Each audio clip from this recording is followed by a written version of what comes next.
It's January 24th here in Seoul, and I'm Kim Dami. We begin with these stories making the headlines at this hour, starting with the continuing cold wave here in South Korea. The feels-like temperature will dive to minus 16 degrees Celsius here in Seoul. Heavy snow in the central region and Jeju Island resulted in travel chaos for thousands due to canceled flights and passenger ship sailings.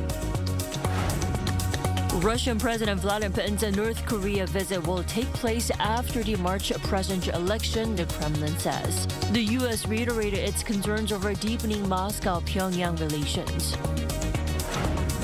Primary voting is coming to a close in New Hampshire, where Donald Trump is seeking another big win and Nikki Haley is looking for a solid performance. The Democrat primary is also taking place on the same day, but President Joe Biden is not on the ballot.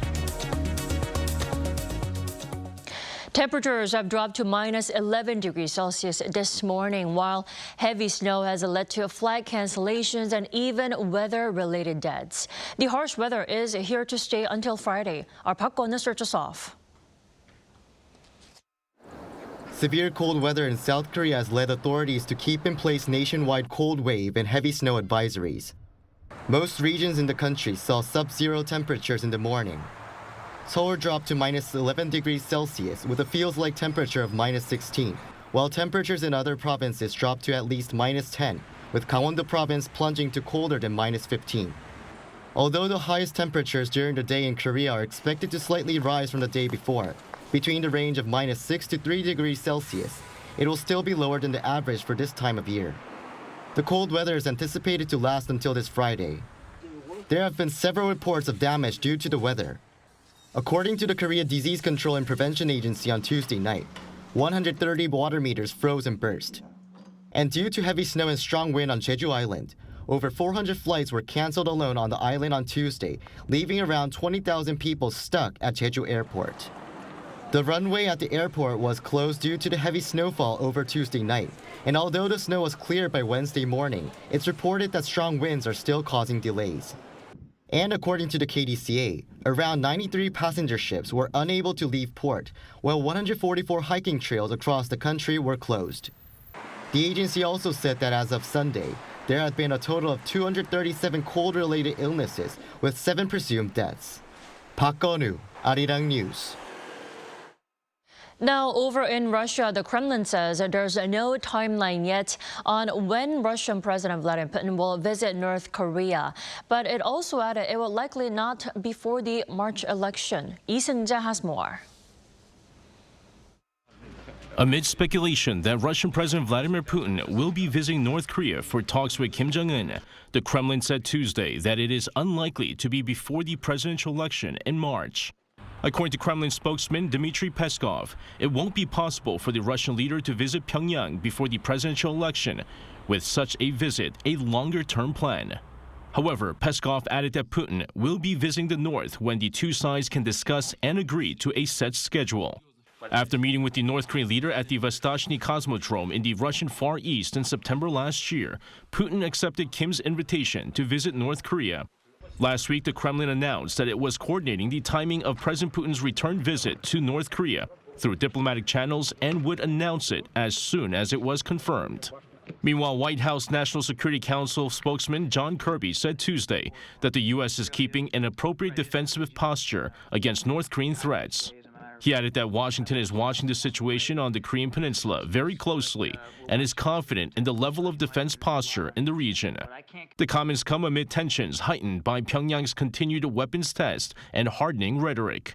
When asked to comment on a possible visit by Putin to North Korea, Kirby reiterated Washington's concerns over growing military ties between Pyongyang and Moscow. Lee Seung-jae, Arirang News.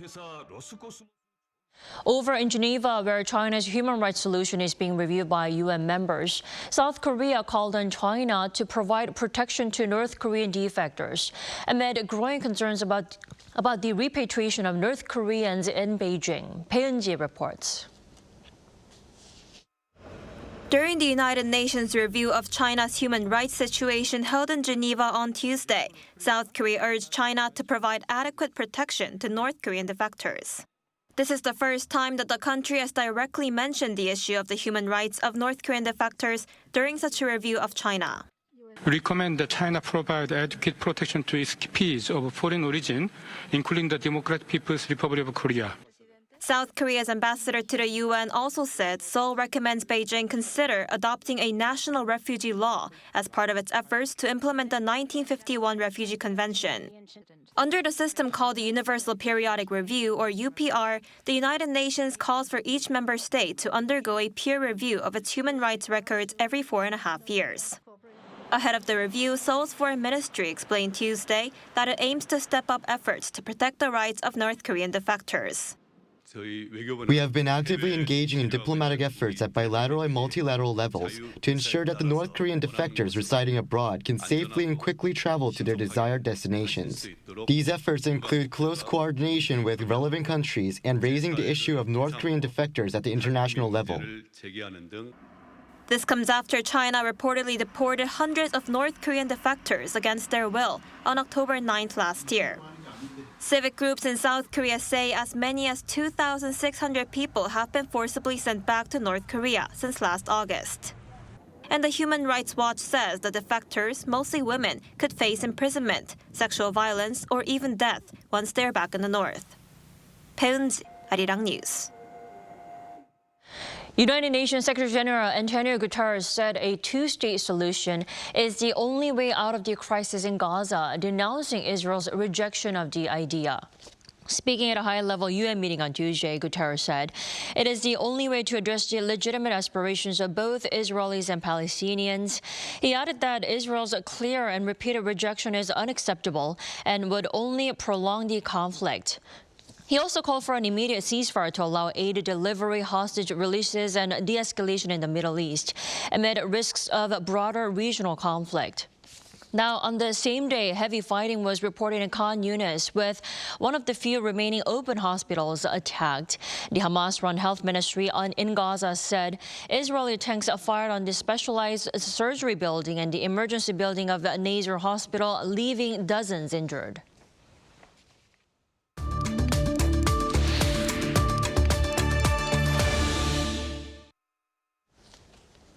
It's a primary day in New Hampshire where Donald Trump and Nikki Haley are facing off in a one-on-one matchup. Let's head straight over to the state where Chris Keskihill, VOA correspondent, is standing by. Thanks for joining us. Good to be with you, Dami. Chris, despite the freezing, snowy weather conditions over there, a record number of voters are expected for New Hampshire's first in-the-nation presidential primary. How are things looking where you are at now? Well, the polls actually closed here in Manchester, New Hampshire, about 8 minutes ago at 7 p.m. local time after they had been open since 6 a.m., so 13 hours for voters to turn out. And the state's top election official expected that 322,000 registered voters would take part in this election, this primary election. And the weather that you were talking about, the snow that was forecast to hit, did not hit. It's expected to hit later tonight. And so we are just expecting the results to come in, hopefully, in the next couple of hours. But we're just going to wait it out here. Right, but the Trump does appear to have a wide lead over Haley in New Hampshire's primary. But the question is how much? How big of a win by Trump are we expecting here? Well, the most recent polls show Trump up between 15 to 20%. Now, the challenge for Haley is to pull the upset, and pulling the upset for her would not mean winning, but cutting that margin to the single digits so that she can sell to voters in the upcoming primaries like South Carolina and the several primaries that are happening on Super Tuesday in March, that she's still a viable candidate in this race, and also sell to donors that are backing her that there is a pathway for somebody other than Trump to gain the nomination. There are only 22 delegates at stake here in New Hampshire of the 1,215 total required to capture the Republican nomination. I see. Haley is really making her one last push in New Hampshire. In fact, she's really betting on the state. But I want to know how Haley may be able to pull off a victory there. Well, she needs to run up the score with the so-called undeclared voters who make up more than 40% who make up about 40% of the electorate here in New Hampshire. That's about 400,000 voters. So she needs to do well with those college-educated voters and those that are more moderate in this state. And New Hampshire has been known to pull off surprises before. She actually secured the endorsement of popular former Governor John Sununu, whose son Chris Sununu is the current governor and a top Haley supporter. Definitely. Now, with Ron DeSantis out of the race now, a clear majority of DeSantis supporters are turning to Trump as their next best option. That's going to further solidify Trump's lead in the race, isn't it? Right. I mean, that's no surprise. DeSantis had run to the right of Trump on many policy positions, especially border security at the southern border with Mexico and also on abortion. So he was really positioning himself as the Trump alternative on policy, and Haley is positioning herself as the Trump alternative, and she was selling herself as the candidate of less chaos in the White House because she says that the Trump administration just brought endless chaos. Right. Chris, before I let you go briefly, the Democratic situation this year is complicated, I have to point out, because Biden's name will not appear on the New Hampshire primary ballot. What does this mean? Could Biden still win the New Hampshire primary? Yes, and he's expected to win the New Hampshire primary because there is a very active write-in campaign. But the issue is that the delegates that Biden would win if he won the primary as a write-in candidate, the DNC is not going to recognize. And that's because they decided to shift their primary calendar and start it in South Carolina in early February because they say that the electorate in South Carolina is more diverse and more reflective of the U.S. population. Tommy? All right. Thanks for the coverage today, Chris. We appreciate it. Thank you.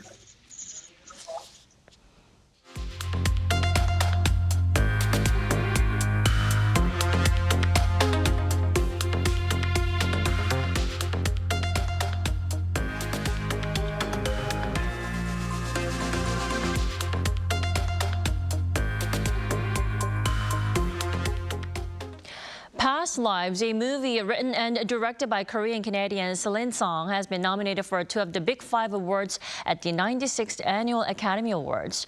The movie, starring Greta Lee and Teo Yoo, was nominated for both Best Picture and Original Screenplay this year. Song's director debut tells the story of 2 childhood sweethearts who are briefly reunited in New York after decades apart. Meanwhile, last year's blockbuster hit Oppenheimer led Oscar nominations with a total of 13. The 96th Annual Academy Awards takes place in Hollywood on March 10th local time. And moving on to South Korea's plan to push for further growth in the cartoon and webtoon industry. The Culture Ministry said Tuesday that it will strengthen support by creating a Netflix-style cartoon platform, as the market value and exports of the cartoon and webtoon industry have been growing rapidly over the past few years. It aims to expand the market value of the industry to around $3 billion and seeks to reach $250 million in exports by 2027. Plans are also in store to host a representative cartoon festival and a global award ceremony in October, and support companies trying to expand overseas with consulting and translation. Fubao, the much-beloved giant panda living in South Korea's largest theme park in Yongin, will be returning to China in early April. The theme park Everland revealed through its website and social media channels that Fubao will be managed in a separate space for 1 month before her return to the research base of giant panda breeding in Sichuan province, China, adhering to international regulations concerning wildlife. Now, this makes the panda available for public viewing until early March. Fubao was born on July 20th, 2020, amid efforts to foster friendly relations between South Korea and China by Chinese leader Xi Jinping, and has been a symbol of panda diplomacy between the two countries.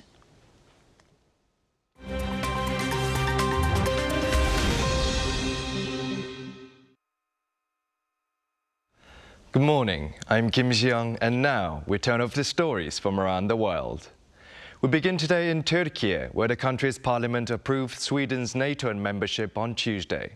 The decision to ratify Sweden's accession came after 20 months of delays, which followed Sweden's application in May 2022. After over 4 hours of parliamentary debate, 287 out of 346 Turkish MPs voted in favour of the bill, approving the motion late Tuesday night. Sweden's Prime Minister Ulf Kristersson responded to the news on social media, saying his country was one step closer to joining the military alliance. Turkish President Recep Tayyip Erdogan is expected to sign the bill into law in the coming days. Turkey's approval leaves Hungary as the only country still left to ratify Sweden's NATO membership. Hungarian Prime Minister Viktor Orbán has reportedly invited his Swedish counterpart for negotiations on the approval of Sweden's membership. Now we move over to Thailand, where an international manhunt is underway for an Indian fugitive who allegedly murdered and dismembered a job seeker in the Thai capital of Bangkok. The victim, a 35-year-old Myanmar national, was found dead and mutilated inside a freezer by other job seekers. The suspect, 22-year-old recruiter Pragadish Kumar Sundaravel, was seen on CCTV footage buying the brand-new freezer in which the victim was stored. Police also discovered a chainsaw and 2 large blood-stained knives hidden in a box. Kumar allegedly rented accommodations for 6 Myanmar nationals in Bangkok and charged them around $620 each for document processing and job applications. The suspect reportedly left Thailand for Chennai, India, on January 20th. In Germany, the country's constitutional court said in a landmark ruling on Tuesday that the far-right party Die Heimat will not receive any public funding for the next 6 years as its values and goals are unconstitutional and aim to hinder the country's democracy. The court's vice president, Judge Doris Koenig, said that Die Heimat aims to replace the existing constitutional system with an authoritarian state based on an ethnic people's community, which the court said undermines human dignity of minorities and migrants. Back in 2017, the court said that Die Heimat, formerly known as the National Democratic Party, resembled Adolf Hitler's Nazi Party with racist backbone policies, including its anti-Muslim and anti-Semitic ideologies and rejection of transgender people. Lastly, the Bulletin of the Atomic Scientists has kept its Doomsday Clock set at 90 seconds to midnight, citing concerns about the potential use of nuclear weapons in the Russo-Ukrainian war and the horrors of modern war in Israel and Gaza, as well as the worsening climate crisis. The metaphorical Doomsday Clock was set to 90 seconds to midnight last year, the closest to midnight since its establishment after the Second World War. President and Chief Executive of the organization, Rachel Bronson, said that 90 seconds to midnight is profoundly unsustainable, adding that trends continue to point ominously towards global catastrophe.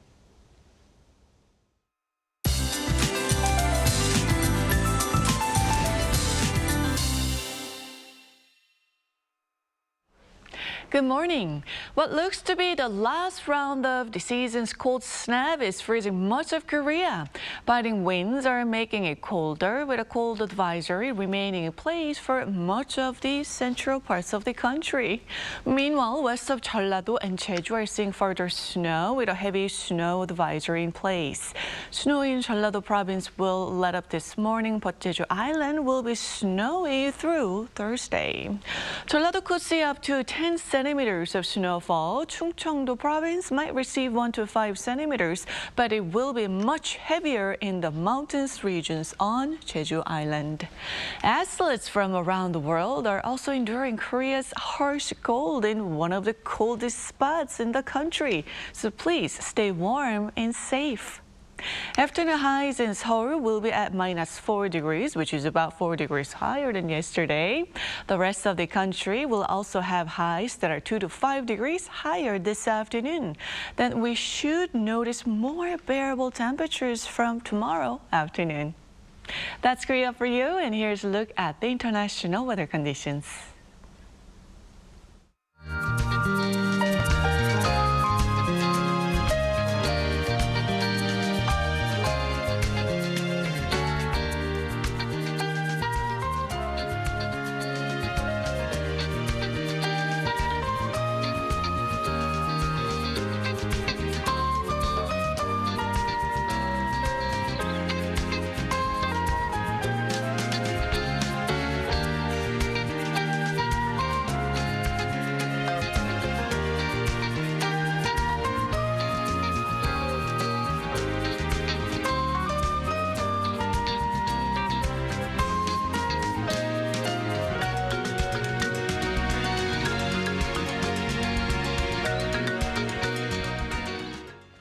We thank you for watching New Day at Arirang. We'll be back tomorrow for Thursday's edition at the same time, 9 a.m. Korea time.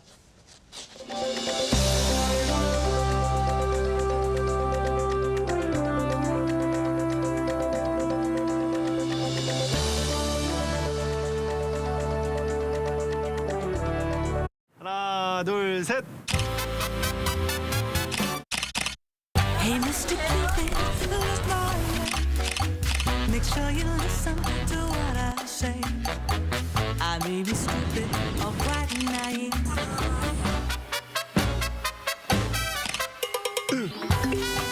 끝없이 쏟아지는 포토스팟. 휴대폰 한 대로 감당할 수 있겠니? Arrow straight through my heart. 한국에 오면 먹어야죠.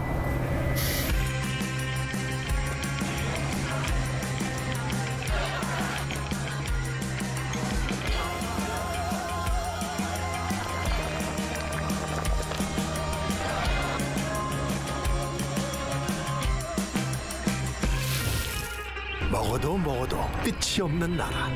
감당할 수 있겠니? 웰컴.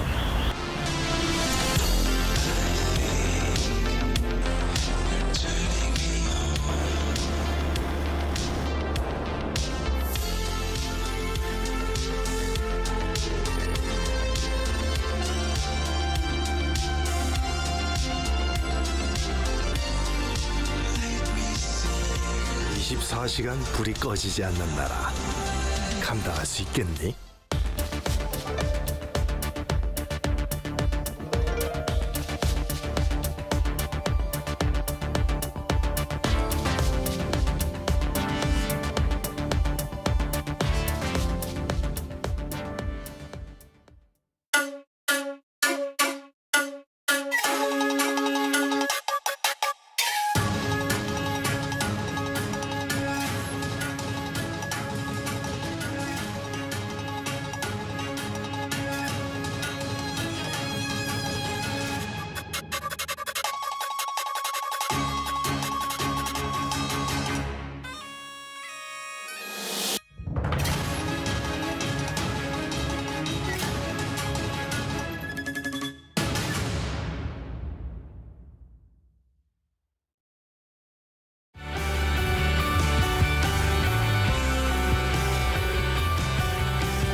하나, 둘, 셋.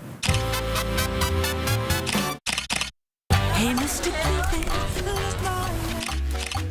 Make sure you listen to what I say. I may be stupid or quite naive.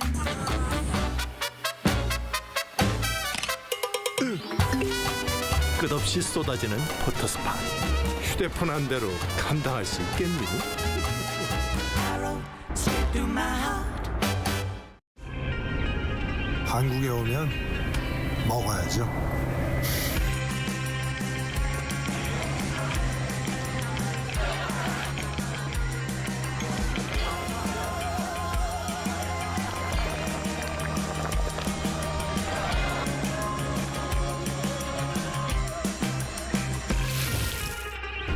먹어도 끝이 없는 나라.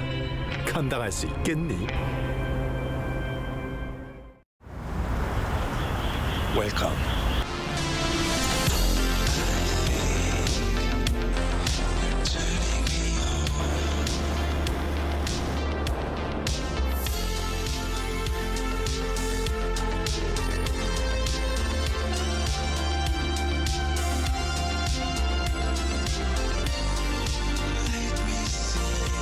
24시간 불이 꺼지지 않는 나라.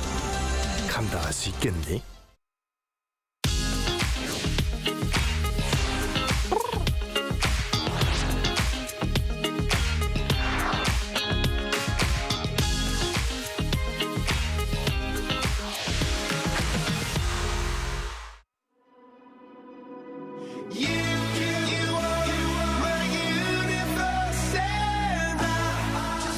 We're here to make a new type of news.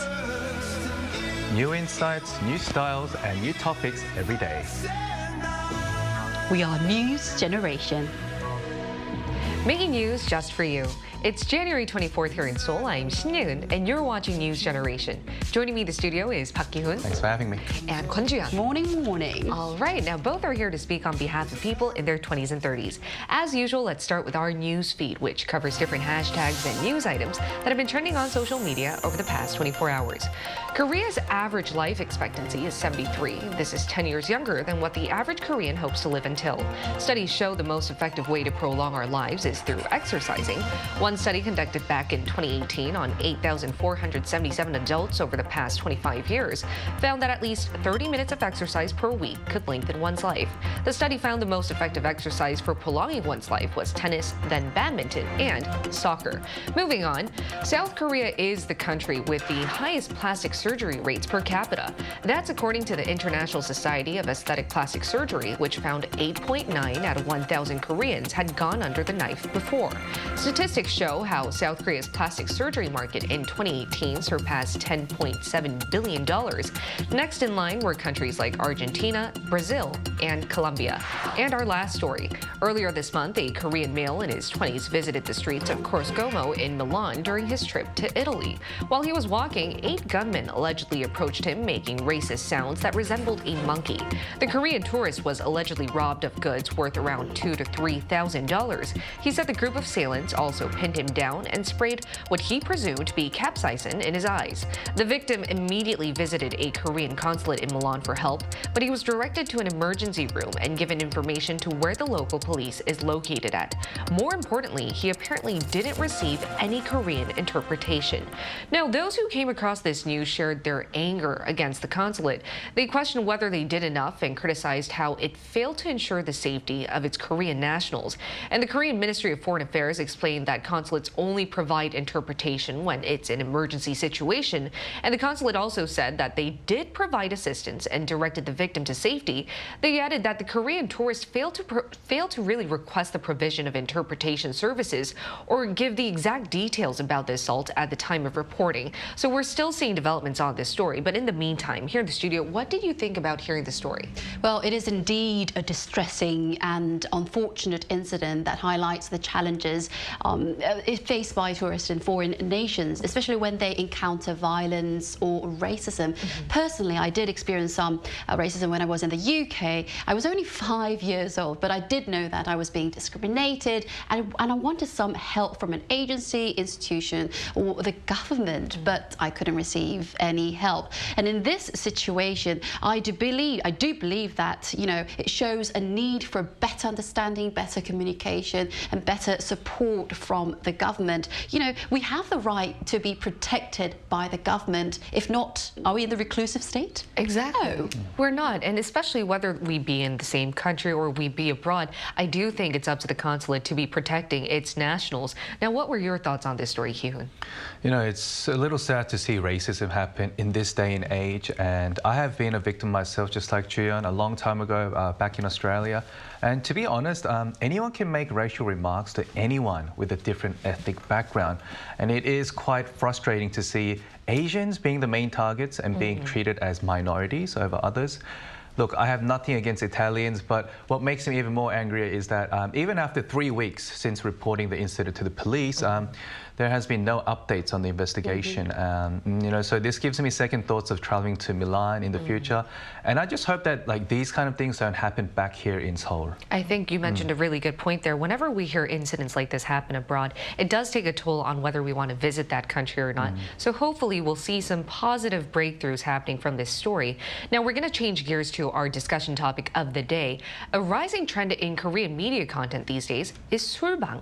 And surbang is a combination of the word sur, 술, alcohol in Korean, and pang, referring to live stream. Nowadays, many popular YouTube videos are 술bang, with celebrities or content creators having deep conversations over a glass of wine or beer. Now, as popular as surbang is becoming, have you ever seen this type of content? And if so, why do you think it's so popular among our generation? Absolutely. I am a huge fan of actually watching surbang. I actually watched surbang before actually getting to work. Really? On my way to work.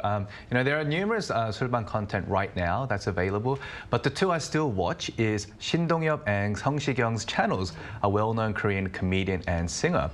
I personally think those two were the trendsetters of surbang here in Korea, Korean YouTube. And we can see the popularity of surbang as the number of views and subscribers of surbang channels are ranked among the top YouTube channels domestically. Many celebrities have turned their eyes to social media and live stream channels to promote their new albums, movies, and dramas, when in the past it used to be only through television. Right. Surbang has become such a common content on YouTube that drinking is seen as something that is kind of appropriate to do on media. But on the contrary, it's funny how smoking is perceived and illustrated in a different light, where there are still so many regulations and restrictions on that part. Yeah, and I think we need to be talking about that throughout our discussion. But in the meantime, surbang is becoming so popular. But Juyeon, why do you think it's so popular among young adults here in Korea? That's a good question. Well, sharing moments of drinking can make YouTubers or influencers more relatable to their audience. And drinking content can be entertaining, and viewers may enjoy watching their favorite celebrities engaging in social activities such as toasting or playing drinking games, or sharing their own recipes for anju, food that is served with alcohol. And that might be the reason many celebrities are joining this trend, showing a more relaxed and relatable side of themselves. And I recently did a drinking live stream on my social media platform, and it wasn't supposed to be a drinking live stream. I was talking about my newly launched English online platform school, and it was late at night. The kids were all asleep. And I happened to have some beers in the fridge. Okay. I happened to. Okay. You happened to have it. Yes. I was just waiting for you right there. Yes. So it was my first time doing a drinking live stream, and I really enjoyed it. We talked about everything and anything with my followers and fans, and it went viral. And you mentioned a really good point there. I think it's about having deep conversations with your favorite influencer or your favorite content creator, because you feel like you're becoming intimate with over a glass of beer or wine. Now, as popular as surbang is becoming, though, some are concerned that they're not seeing enough regulations, especially since such content is more prevalent on social media and YouTube, where there aren't as many strict restrictions taking into consideration the drawbacks of exposing alcohol consumption on media. So, Kyun, why don't you tell us who in particular is concerned and what their concerns compose of? Sure. Like I mentioned before, the notion of drinking is seen in a positive light here in Korean media. Since there are no set regulations as of now, surbang is in a sense encouraging more people to drink, and that it is okay to drink a little and just get tipsy. So to give our viewers a better understanding of how much drinking scenes are portrayed in YouTube channels, let's take a look at the screen. According to a report from Korea Health Promotion Institute released in 2021, the ratio of problematic drinking scenes was actually a whopping 90.5%. Wow, 90.5. Amazing number. This falls under the set standards of positive portrayal of alcohol, using inappropriate actions and words while drinking, scenes that encourage minors to drink. Now, this is a different story when it comes to television, as there always been, the Broadcasting Act of prohibition of directly showing scenes of drinking and smoking. Now, as much as it's fun watching your favorite stars, get a little tipsy and show a more realistic, goofy, friendly, and even truthful side to them, there are concerns that these contents kind of convey that alcohol consumption is the norm, becoming the norm, and something that is kind of socially accepted at the same time. It's like a new entertainment trend that a lot of people, even young viewers, might fall susceptible into. But what are some other concerns people have? Well, some former or current idol stars are actually creating these kind of contents through Bang. Then who are the followers? Yes, they're fans, they're followers. They are watching their own channel. Minors, especially teenagers, might copy what they see on social media. So if influencers, celebrities drink during their live stream, there is a high possibility that the underage viewers want to drink alcohol. Let's look at the increase in alcohol consumption among teenagers. In 2022, the youth drinking rate went up by 2.3% compared to 2021. And many minors would like to say this, 짠 마셔, which means cheers, and drink up when they drink non-alcoholic beverages.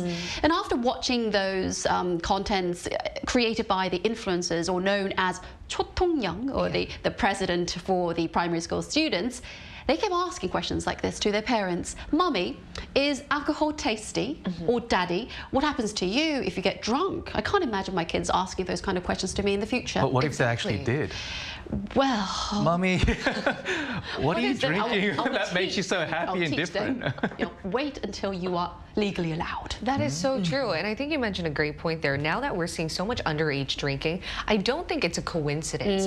Ever since we've seen so much more of media exposing people, especially celebrities and idols that we respect, drinking, there does seem to be a correlation there. Now, in the meantime, we asked our viewers if they enjoy watching Fubao, and if so, why.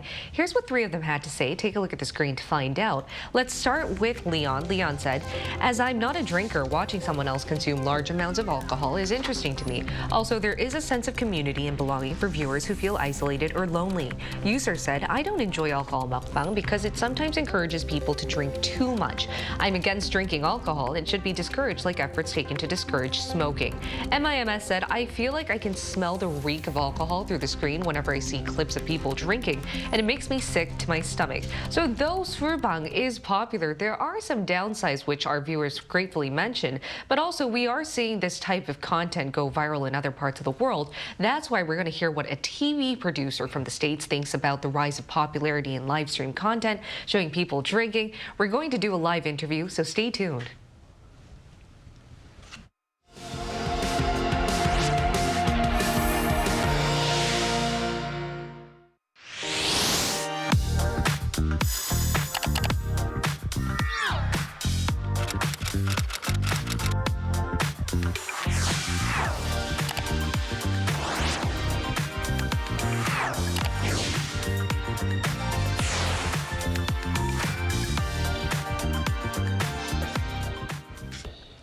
Let's now talk to Matthew Graham, a TV producer living in New York City. Matthew is going to walk us through whether Fubao is as popular in the States as it is in Korea, and if so, what makes it so popular. Welcome, Matthew. Hi, thanks so much for having me. All right, Matthew, I'd like to ask you the first question. Fubao, or live streaming of seeing celebrities or idols or anyone drinking, is garnering much popularity in Korea to the point where we're seeing even celebrities launch their own YouTube channels with such content. Now, is this the case in the States as well? Fubao specifically, I don't really think has crossed to the States yet, but similar concepts and show formats definitely do exist. One show that actually began as an online show that comes to mind was a show that was called Drunk History. It started as an online show, transitioned into a very successful television show that ran for 6 seasons. And the concept there was a host and his guest would basically just binge drink and get increasingly drunk. And the guest would retell these really important... Matthew, we're seeing a little breakup right now. Matthew, you're breaking up a bit. Could you please repeat yourself? Yeah, the concept of Drunk History was the guest would get increasingly drunk and tell famous moments throughout American history.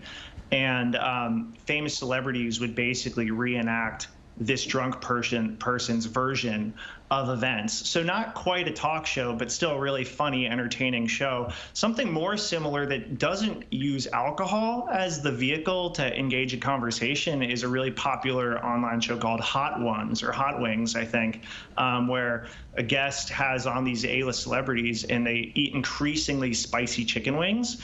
And that kind of gets people out of their element, and they engage in these really authentic, natural conversations because the spiciness is like preventing them them from focusing on the normal canned responses that they usually give during typical interviews.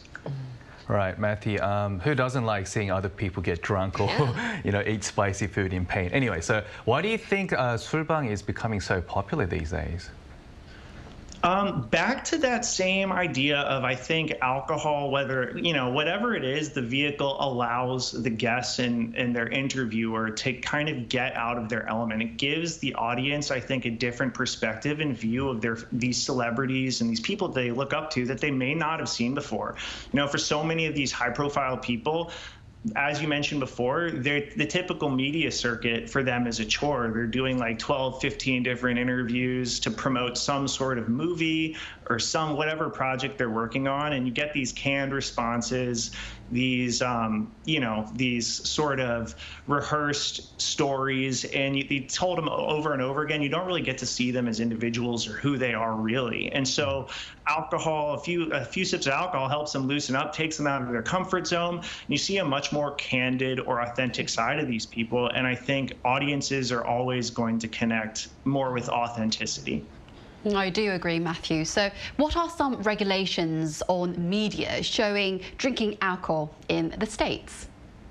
To be honest, I don't know that there are a ton of heavy regulations on drinking alcohol in the States. I was trying to look into this. I know for advertising purposes, if you're going to be advertising alcohol to purchase, the intended audience of an advertisement, a certain percentage has to be above the legal drinking age. Mm-hmm. But in terms of just showing alcohol consumption in terms of content, I don't know if there are a ton of heavy regulations. I mean, going back to that show Drunk History I talked about, that ran for 6 seasons, and these people would get very heavily drunk. So I definitely, I also agree that, the TV, there definitely should be regulations. I don't think it should be a free-for-all.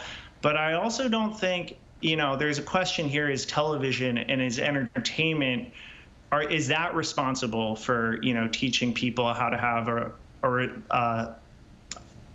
a responsible relationship with substances, or is that something that's more the role of like family, education, the community? So, if we're relying on our entertainment to really teach us how to have these relationships, I think that's a whole nother conversation, and I think we might be that might be a bad place to begin. I think it should probably start at home.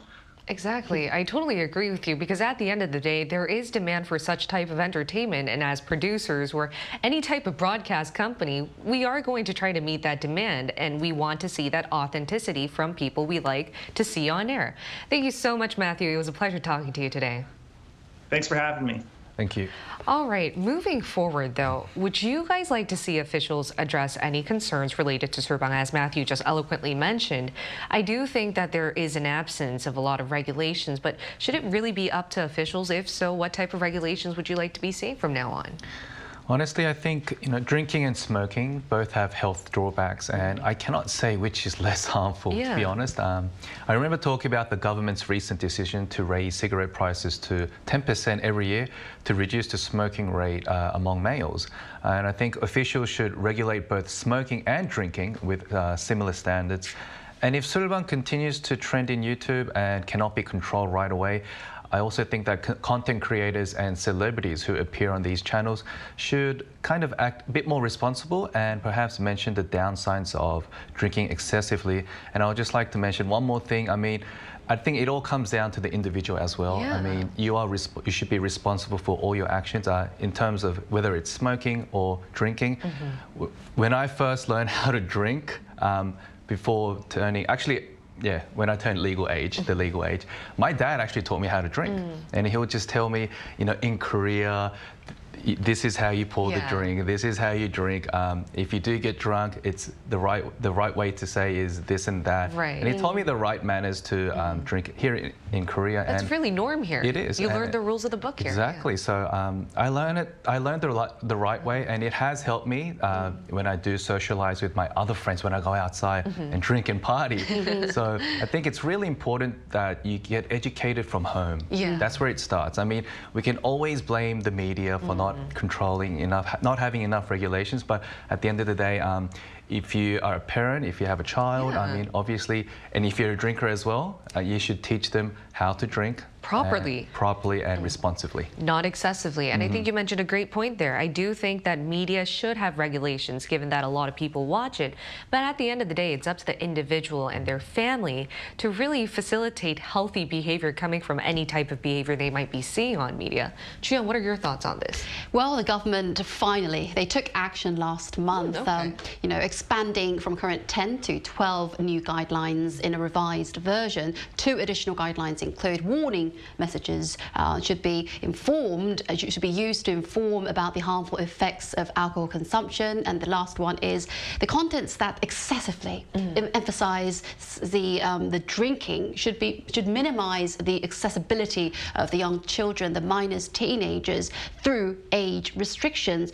But the thing is, these guidelines are just recommendations. The influencers, they don't have the obligation to follow these guidelines. So, but the government is planning to cooperate with the YouTubers, celebrities, and the influencers in order to ensure the effective use of these guidelines. So for the influencers, be mindful that minors are watching your channel, and for minors, please wait until you're legally allowed to drink. Exactly. And I do think, as you guys both mentioned, though it might not solely be up to the media or officials to take action and stop any type of illicit behavior from happening, whether that's underage drinking or underage smoking or whatnot, I do think that it would be helpful if the government works in hand with influencers and content creators, because at the end of the day, they are influential people, and one line of saying, wait until you're legally able to do so would help and would really facilitate us in the right direction. And can I just add one more point? Yeah, one more Quote point. of the day: enjoy a few, not a few too many.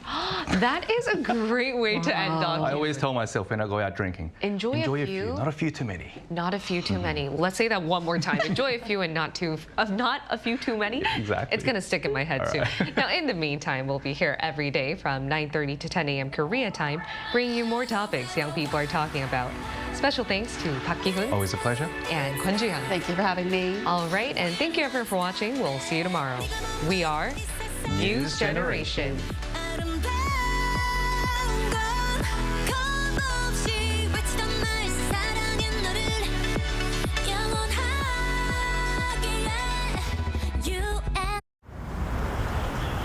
Welcome.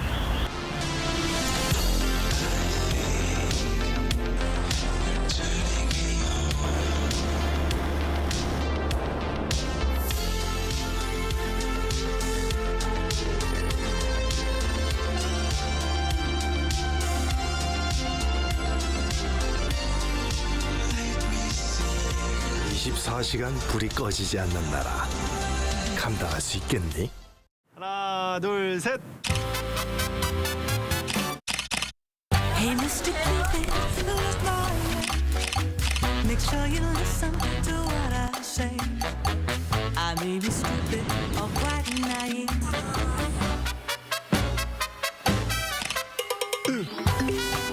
끝없이 쏟아지는 포토스팟.